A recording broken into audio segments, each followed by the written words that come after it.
રેખાબેન આ રોડના રસ્તામાં બફીએ તો બધા છોકરા નાના મોટા હોય તો કેવી બસ એક દી ગાડી આવી હતી ને તો 3 દુકાનું ઠેઠ લાગીને હે ને દુકાનું એ ભટકાડતા જ હતા, દારૂ પીને આવ્યા હતા તો એમાં છોકરા હોય તો શું થાય, લાગી જાય ને.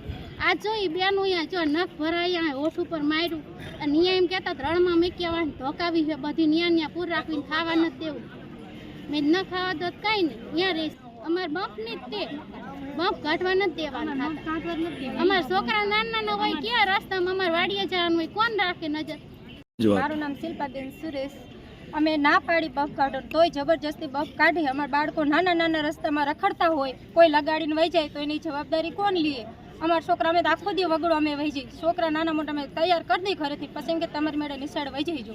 હવે રસ્તામાં વાહનવાળા કોઈ લગાડી દે, અમે તમારા ધંધામાં પડ્યા હોય તો અમારે કામ ધંધો અમારે ખાવાનું કરવું કે અમારા છોકરાને દવાખાનાનું કરવું? તો એવડે અમે કંઈક બફ ન કાઢો. અમારા છોકરાનું અમારે આખો દી રખડતા હોય અમે વિરોધ કર્યો કે બફ નથી કાઢવા, છતાં એ બહેનોએ અમે આડી ઊભી રહ્યું ને તો અમને ધક્કા મારી અમને આખી કાઢ્યું અને અમને જબરજસ્તી પકડીને અમને બસમાં બેહાર્યા. ત્રીસોએ અમે કીધું કે અમારા નાના છોકરાઓ છે તો કે તમારા છોકરાઓ ભલે રહ્યા, તમારા ભાયડા ભલે રહ્યા, તમને બધું રણમાં મૂકી આવી, તમારા ભાયડા કેમ તમને લેવા આવે તમને ખબર પડે. અમને આવી તો ધમકી મારી. ત્રીસોએ અમે એક નાના માજી અમારા ભેરા હતા એને ધક્કો માર્યો બેને, તો એમને ઉંમર તો જોવી જોઈએ ને કે આ મોટી ઉંમરના છીએ આપણે એમને ધક્કો ન મારી. ભલે એમને વર્દી પહેરી છે પણ વર્દી ફરજ એમને એ રીતે નિભાવવી પડે. એમને ભલે નોકરી અમે ગામડિયા નહીં પણ તો અમારે સમજવી થોડીક પડે કે ન પડે કે હાલો તમે અમે બફ ન કાઢી ભાઈ, નાના છોકરાઓ રખડે છે તો અમારે એ જ કહેવાનું છે કે અમારું બફ ન કાઢો તો અમારે સારું.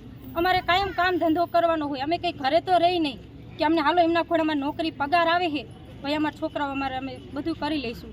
અમારે ખાવાનું માન થતું હોય એટલે અમે કહીએ કે અમારા છોકરાને રક્ષણ માટે અમારે બફ રાખો. ગામના અમારે આવવાના છે પણ એટલા બફ અમારે છે તોય છતાંય કોઈ બહાર ગામનું વ્યક્તિ અમે ધીમેથી આપતું નથી. મારી મેઇન રસ્તા ઉપર દુકાન છે, હું હરોજ બેઠી જોઉં કે કયો માણસ કેટલું હાકીને જાય છે. અમે જોતા હોય ને એટલે જ અમે કહીએ કે અમારું બફ ન કાઢો, કારણ કે અમે ન જોતા હોય અમને ખબર નથી ભાઈ હાલો આપણને શું ખબર કોણ કેટલું હાકે છે. અમે અહીંયા બેઠા હરોજ અમે જોઈએ કે આટલું હાકે તો આ કૂતરા આવી જાય તો આ છોકરાઓને લગાડીને જાય કેટલી વાર લાગે. એટલે અમે મહેરબાની કરીને કહીએ કે અમારા બફ ન કાઢો તો સારું.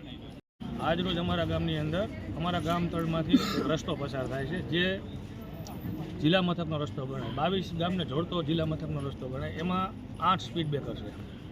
એ સ્પીડ બ્રેકર તોડવા માટે આ તંત્ર આવ્યું હતું. આ સ્પીડ બ્રેકર ન તોડવા દેવા માટે અગાઉ પણ એ લોકોએ આવી રીતના આવ્યા હતા, પણ અમે ગામ લોકો ત્યારે કોર્ટમાં ગયેલા. કોર્ટે એનો ચુકાદો આપેલો હોય કે સ્પીડ બ્રેકર ન તોડવા, એની જગ્યાએ એને યોગ્ય સ્લેબમાં લઈ લેવા.